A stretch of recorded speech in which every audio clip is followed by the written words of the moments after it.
It's an hour later and I haven't done anything. Oh gosh. Okay, wait. I did put some coconut oil in my hair. And I guess I'm going to have to get me some, what is that called? Oh, sorry guys.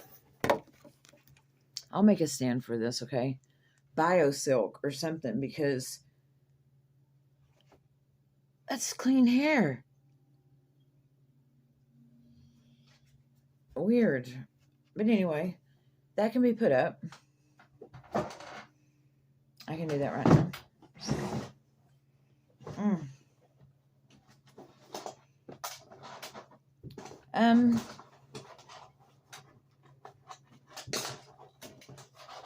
I don't think I told you, or if I did, forgive me for telling you again, but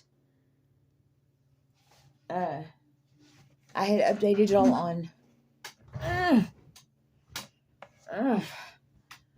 on getting contacted by the government officials and that they were going to see what Medicaid could do for me.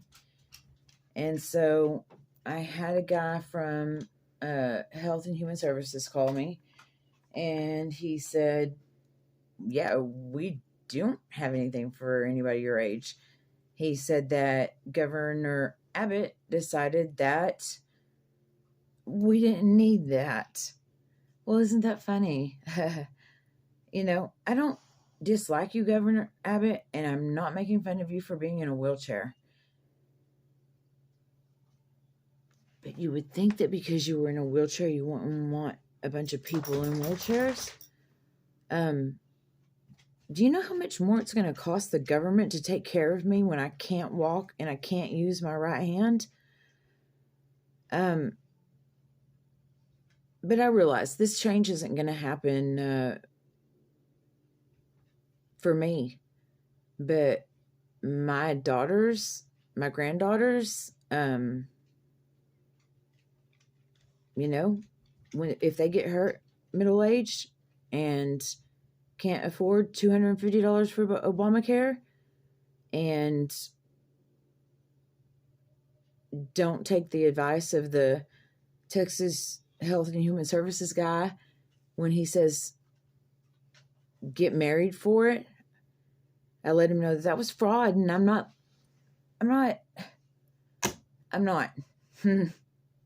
I should not have to fraud the government to go see a doctor. Oh, and then I'm going to get really emotional. I know this. I thought I was pretty nice in high school. And I thought I got along with everybody and everything. I've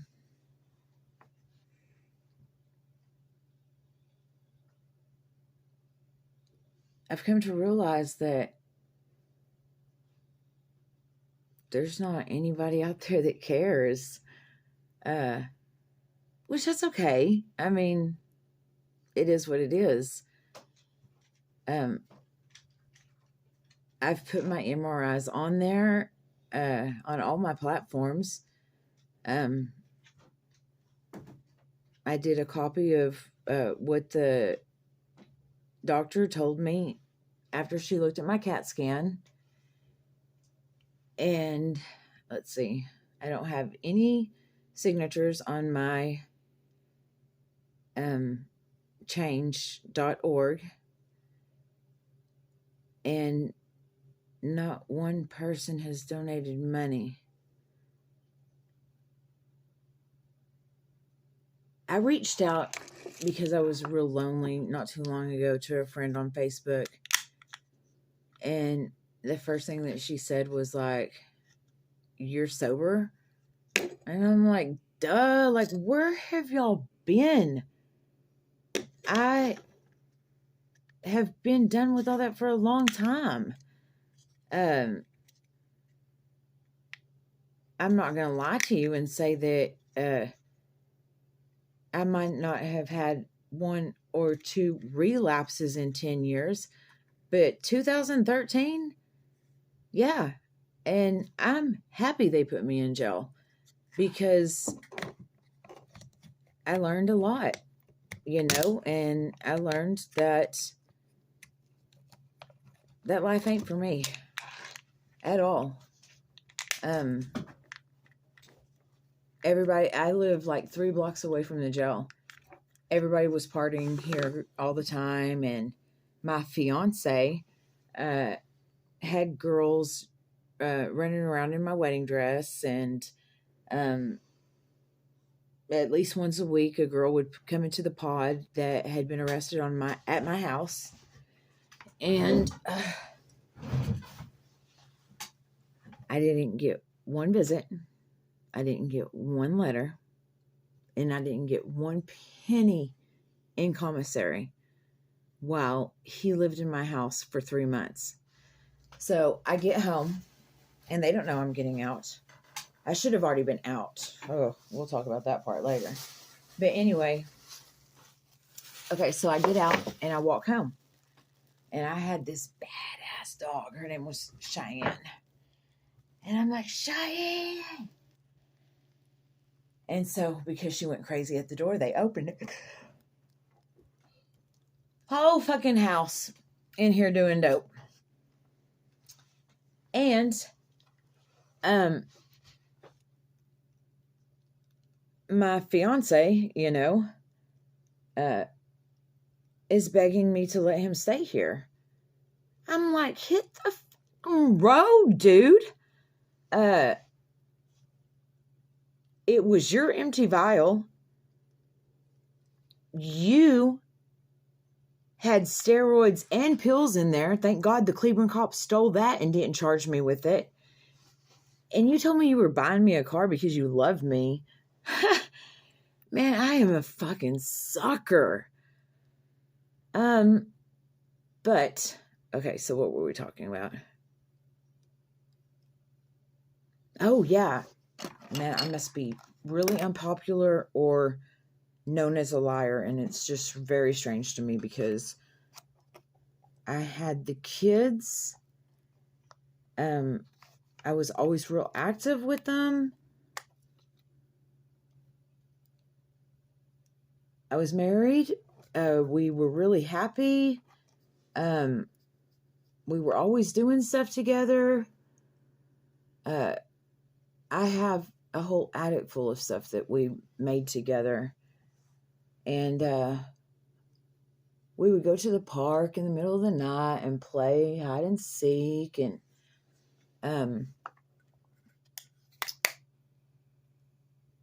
there was a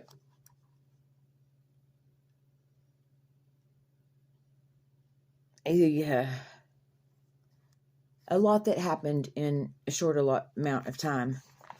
And my husband decided to leave me. And I really wish he would have put me in rehab instead. But he left. And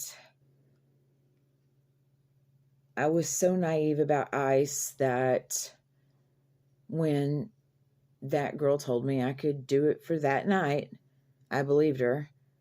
And it turns out that they had been living in that motel for a while, selling dope out of it. And when I picked her up out of the rain and gave her a ride, I was crying because my husband was moving out. And she said, well, why don't you come stay with us tonight so you don't have to watch that? Bet, like, I don't want to watch, like, the love of my life move out and give up on us after he said till death do us part and all that. But there's some other crap that goes into that too that is just untrue and not fair, but I don't ever talk about that, and I'm not going to on here. So, husband left me. He was moving out. They invited me to come stay at the motel room with them. Within 5 minutes of her being there, she had a needle in her arm. it took her about 20 minutes to talk me into it. And boy, she did not stop trying to talk me into it. I hated it. I was in the bathtub. I was hiding. I have bad anxiety and PTSD and stuff, and I don't remember having a lot of fun on dope. I remember being hidden in corners and stuff. And I know that I lost a big chunk of time with my oldest daughter, and she was my best friend. But, that was the past. We're working it out, starting over again. Nobody brings up, well, you did this and you did that. We all really love each other and we forgive each other and we know that we're family. And now if I was to continue that behavior, I'm sure they'd be done with me. As I would want them to. But, no, it's just not going to happen. So then, let's see what else. So I called, the Medicaid office called, and there's nothing for me to get on Medicaid. So he told me that Governor Abbott was going to have to do it, blah, blah, blah. So I'm just going to make a bunch of videos, and I'm going to put Governor Abbott in all of them. And and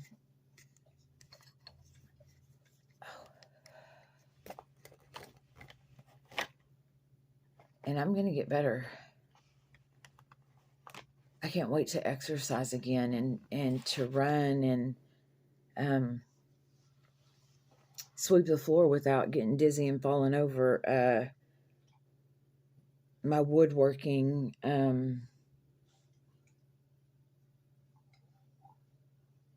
it's amazing. I have to have help putting on my shoes. I've had to ask somebody to come and stay whenever she's free because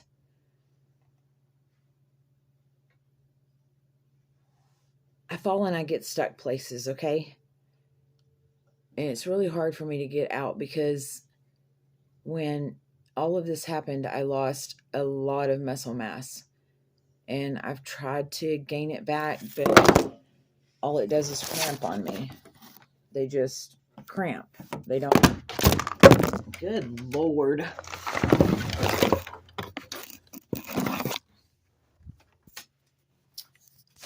They don't get any bigger. They just cramp. I have to wear the lightest shoes possible and easy to put on, which are the, what are they called? Hey Dudes. But somehow I got a size 8 instead of an 8.5, and they were gray instead of brown. But I do still wear those. I just want a black pair. And then these are excellent because I can just grab that right there and pull it on. But I don't think I'm going to do that right now. I just said I wasn't going to do that, huh? Goober. Oh. Anyway. I guess I just needed to vent. And, the guy across the street told me that I'm embarrassing myself, but I'm not embarrassed. I really believe in this. I've got the change.org. And I want signatures. I want stories Tell me how you can't get your health care. Tell me how much they're trying to charge you when you can't work. If you want to anonymously admit to us how many people do dope because of pain, because they got a bad leg or a bad back. It's like the only people that can get the medicine are the ones out there selling it. And we're just sitting here screwed. I'm not chasing the medicine, but I have to have some relief. I haven't slept in 4 days. I think I slept for a couple of hours this morning, but I wake up screaming in pain. So, it's not fake. It's not a party. I'm not going to buy drugs. I don't know what people think I'm going to do with this money, or if they just really don't know me or whatever. Crazy thing is, like last month, this friend that I've been friends with on Facebook for a long time, she couldn't pay a week's rent. It's like $300 or something. And I stayed on that phone all day and night until I raised her that $300. So I don't know. I guess I'm just not very light. That has to be it. Which that's okay, because maybe I was an asshole or something. You never know. I could have been an asshole. If I was, I really am sorry. I thought I was just the nice girl that was quiet, hung out, sang songs. We went to raves. Go to Goodwill for our thrift store finds for the raves.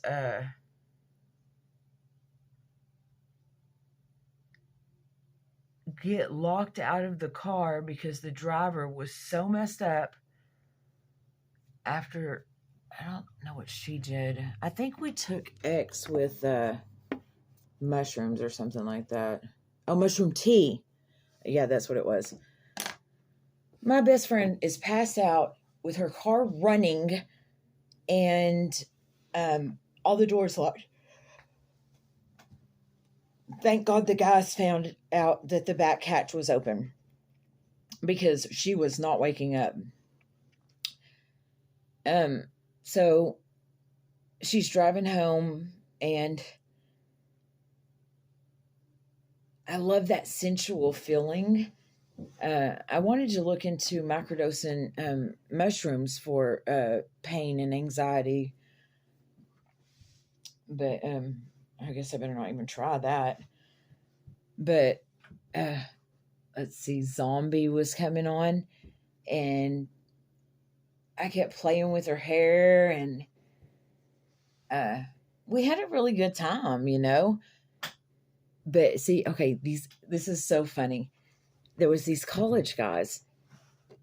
They had to have been little yuppies, and they're all at a rave, and they're dressed in suits, and they come up to me and they're like, "Hey, you got some friends here?" And I'm like, "Yeah, of course, duh." And they're like, "Well, y'all want to go party with us? We got acid, and I think that's where the mushroom tea was too. No, ecstasy. Hell, I don't know how many drugs we did that night. But anyway, I told them yes. So I went and I got all my friends, and I was like, "Look, see those guys over there? They're going to try to get us fucked up. They want us to go to their house, and we probably won't come out alive. So after they hand it out and we do it all, the women are gonna take a potty break and meet the men outside. But really, we just all ran outside, and Angie's car was locked, and but we got away from them. They couldn't find it. They never came outside. I'm pretty sure they were giving out GHB and stuff. It's just how people work sometimes. They don't want conscious sex. So strange to me. I don't want to be choked, punched. I don't want any of that. Well, I don't want any of that anyway. I'm still dealing with the freaking ex from hell that made it hard for me to even give my daughter a hug. Much less touch another man.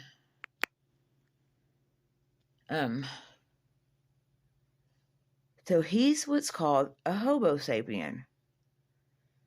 And a homo sapien is a man that finds a woman that has a house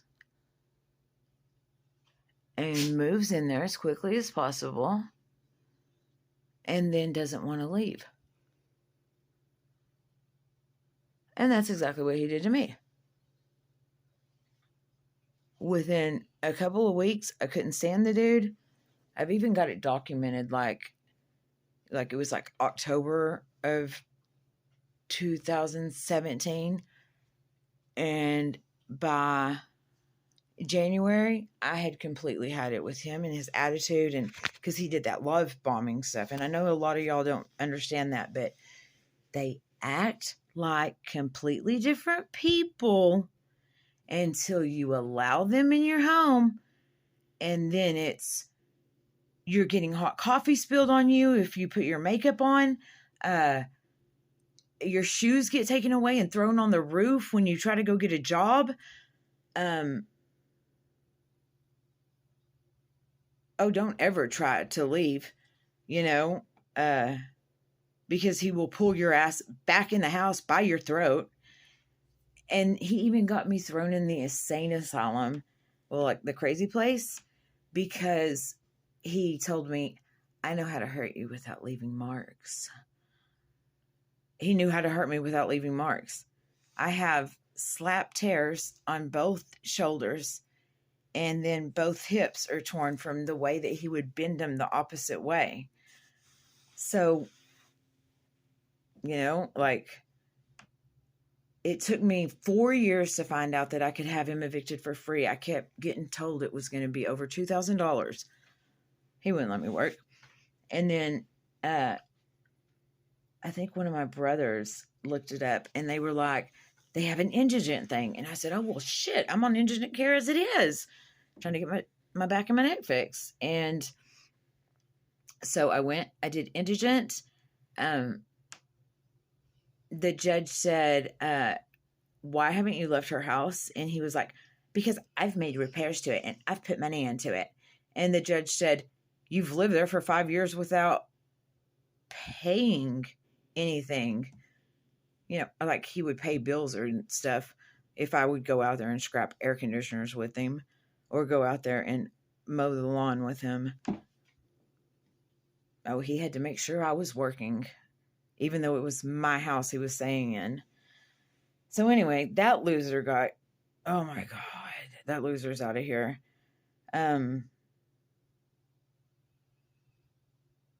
He would start fights with everybody in the neighborhood. It was so embarrassing. The 911 was called over 100 times here. And not by me, like neighbors and stuff. Crazy. It's crazy. So I'm just learning to live again, but I'm also having like severe problems with my back, or really just all of the joints, and it's like the lymph nodes are all swollen. I don't know. And my boobs hurt. Ugh. And yeah, I'm not having a period or anything, so don't think that. Let's see. I can't believe I'm putting this on for bedtime. Well, I probably won't sleep again. Because you got to remember, when I go to the emergency room, I go for steroid shots. And then I took prednisone for I think I just took my last 2 yesterday. Because I've been extra jumpy. I'm always jumpy. And oh yeah, just having these panic attacks out of the blue, and then all of this tightens up, and then the pain starts in my head, and I'm having to talk myself down. So I do go to MHMR. I have bipolar, severe depression, major anxiety disorder, ADD, and PTSD. Yeah.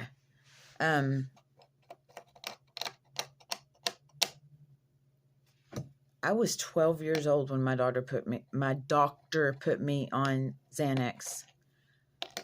Maybe they did things different back then, because when my daughter started having her anxiety, I went and I made her an appointment, and I asked him, I was like, you're not going to put her on Xanax and stuff, right? Because my daughter had me on that at 12, and I don't feel like I ever was able to learn to deal with emotions.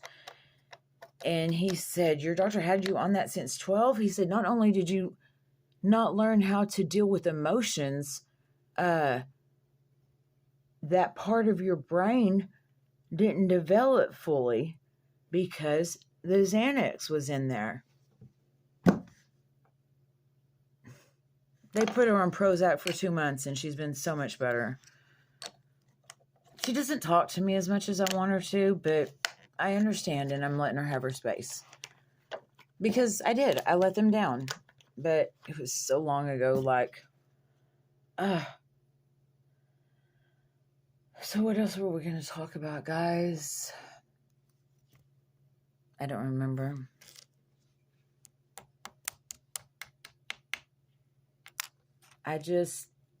Even if nobody watches my videos, they don't share, they don't like, they don't comment.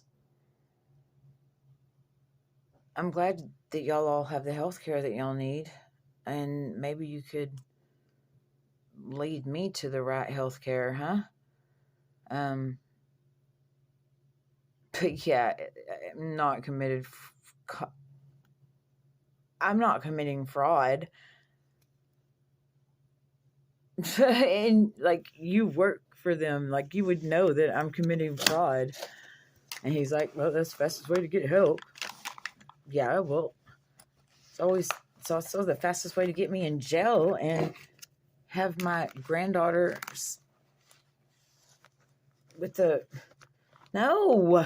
I'm done with jail. I'm done with all of that. I stay here, I work on my house, I take care of my dogs, and, well, I used to go across the street and have dinner and stuff, but I'm not doing that anymore. I'm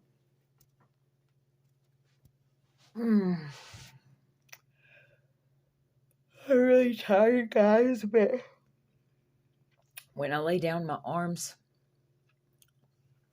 and this pain shooting down them, and I can't get comfortable on my neck. But I'll save up $195, and I'll go to the doctor, and I guess I'll contact Social Security tomorrow. What is today?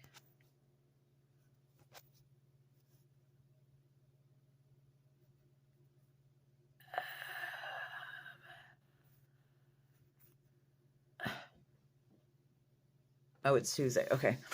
Sorry, there was a bunch of notifications, but none of them were Governor Abbott telling me that he has a neurosurgeon that's going to take care of me.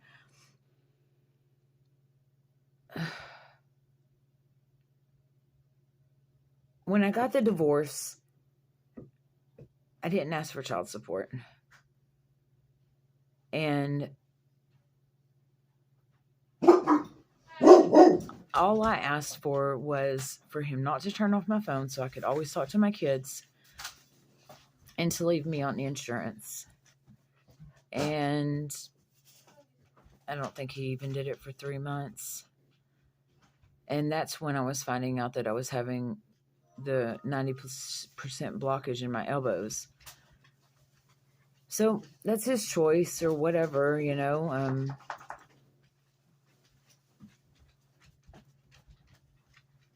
He just didn't keep his word, so I don't trust him at all. Although I am grateful that Sam had him, because I wasn't going to allow her to stay here with me until I got it under control. And then I got it under control, and then I felt like she wasn't good enough. I wasn't good enough for her to come stay with me. So I left her there when really I should have pulled up my britches, taken that paperwork that says that she's mine, and had her come back here.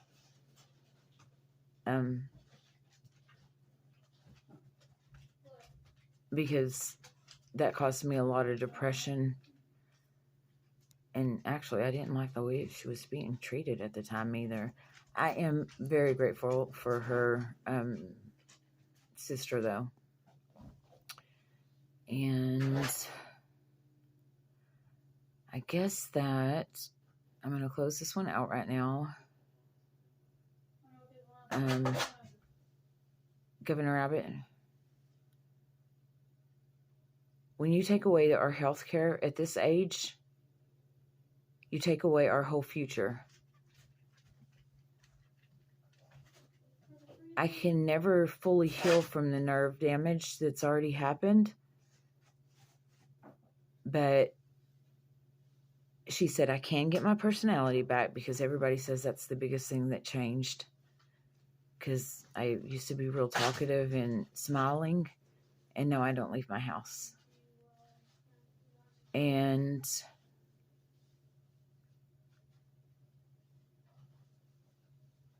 the, government health care is $250, but I can't work, Governor Abbott. So then, Health and Human Resources says, marry somebody. I am not going to fraud the government.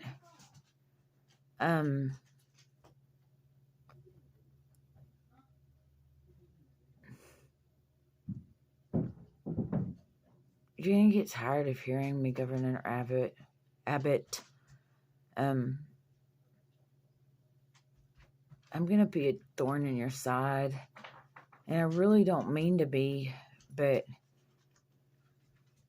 I need you to understand that when we go without this health care, we get worse and worse and worse. And then our state is taking care of us more in the long run. Fix my back so I can go to work. I mean, get the copy of my Social Security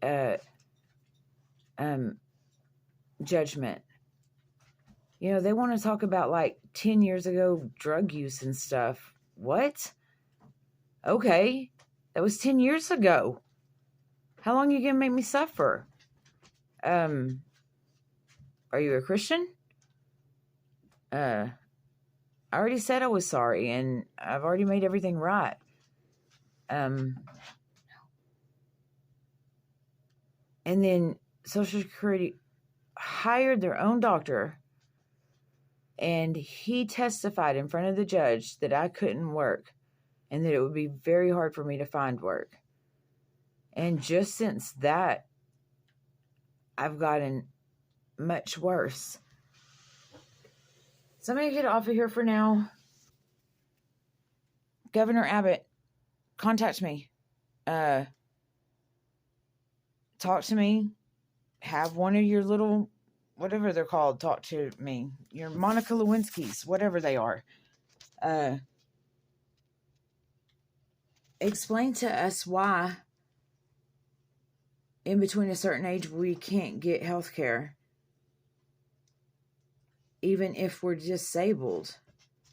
Because Social Security, they sure don't give a damn. They have 7, 8, 9 MRIs that all show bad things, and their own doctor that said she can't work. So, okay. And then if anybody has any hints on helping me get this going, please comment. Okay, Instagram. I'm putting all this on Instagram, Facebook, TikTok, YouTube. And I think that we can make a change. Interested? All right. Talk to you later. Peace.